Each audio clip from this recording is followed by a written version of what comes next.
ప్రమాదకరంగా మారిన పెళ్ళిళ్ళు, రోజురోజుకి విష సంస్కృతి. రోజుకు 5,000 రూపాయలు ఇస్తేనే కాపురం చేస్తానంటున్న భార్య.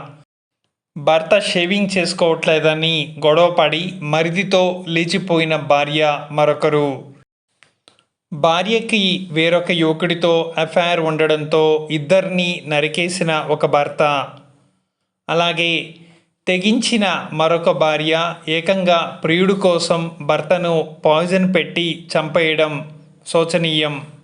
అంతేకాదు, కూల్ డ్రింక్లో విషం పెట్టో లేక మరిగే నూనెని భర్తపై పోసో భర్తని హింసకు గురి చేయడం భార్యకు లక్షణంగా మారింది. మహిళలు తమ పర్సనల్ ఫోన్ నెంబర్లను సోషల్ మీడియాలో పెట్టి పరిచయాలు పెంచుకొని అనేక రకాల మోసాలకు పాల్పడుతున్నారు. వారి ఫోన్ నెంబర్ సోషల్ మీడియాలో పెట్టాల్సిన అవసరం ఏంటి?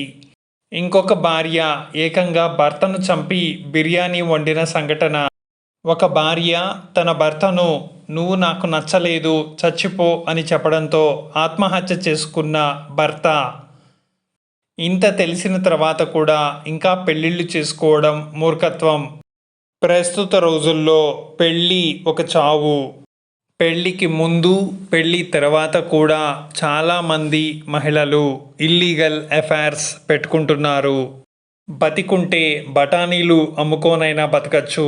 పెళ్లి జోలికి వెళ్ళకండి బ్రో.